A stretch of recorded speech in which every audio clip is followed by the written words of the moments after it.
pour qui ces travaux ont d'abord été faits.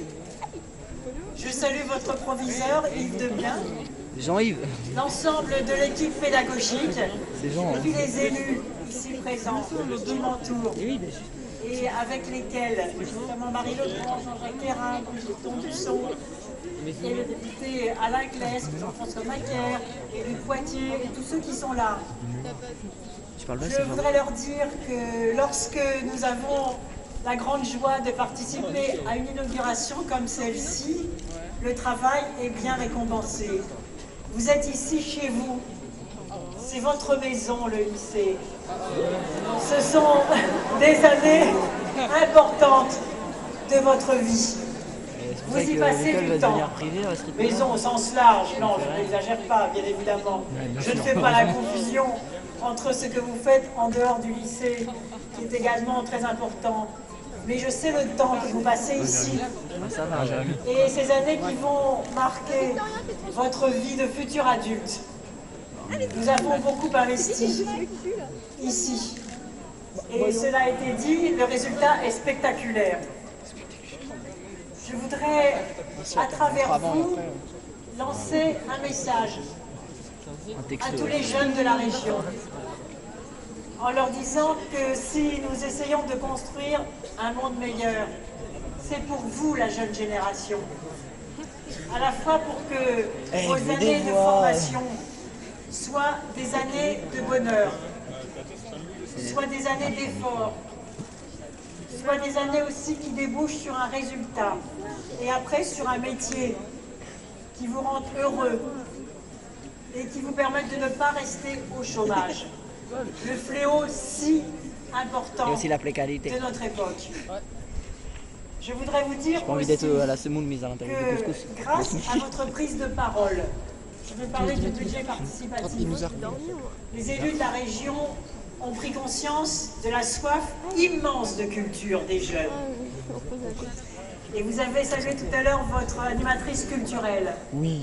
Nous sommes la seule région qui ait choisi dans tous ses lycées de recruter et de créer des emplois d'animateurs culturels et de faire en sorte que tous les lycéens aient accès à une pratique culturelle.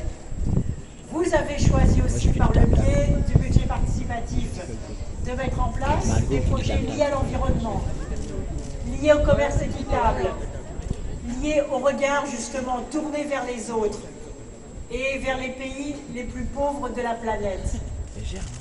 Et cet enseignement-là que nous donnent les jeunes, de générosité, de justice, de regard de curiosité, de culture, c'est une leçon que nous recevons, nous aussi, adultes, et qui nous permet d'agir juste. À un moment où le gouvernement actuel vient de supprimer 5000 postes d'enseignants dans l'éducation.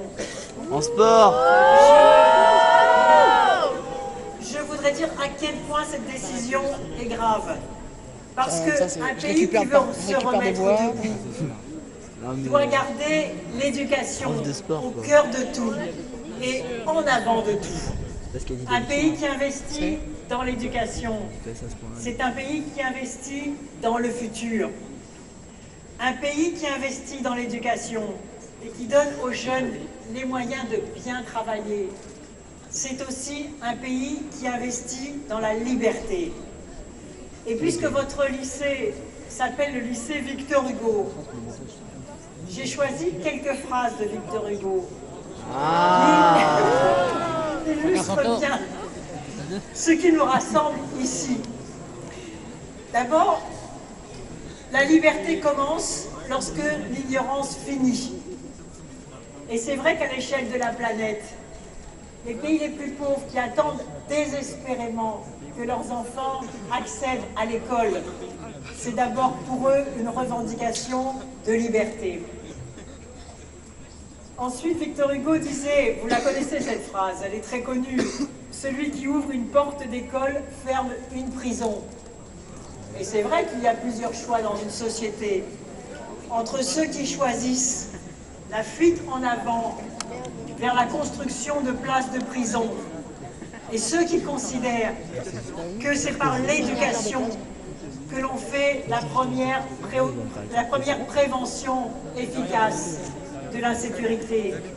Je voudrais vous dire que les jeunes qui ont votre âge et qui sont aujourd'hui en prison ne maîtrisent que 400 mots, c'est-à-dire 3 fois moins qu'un élève à la fin de l'école primaire. C'est vous dire l'importance du combat pour l'éducation pour tous, l'importance du combat pour l'égalité des chances, l'importance du combat du soutien aux familles, pour que toutes les familles aient le sentiment que leurs enfants aient accès à la même qualité de l'éducation. Alors, au-delà du travail scolaire, soyez des observateurs vigilants de la conquête des libertés. Soyez des ambassadeurs lorsque vous serez adultes à travers le monde du militantisme, de la justice et de l'éducation.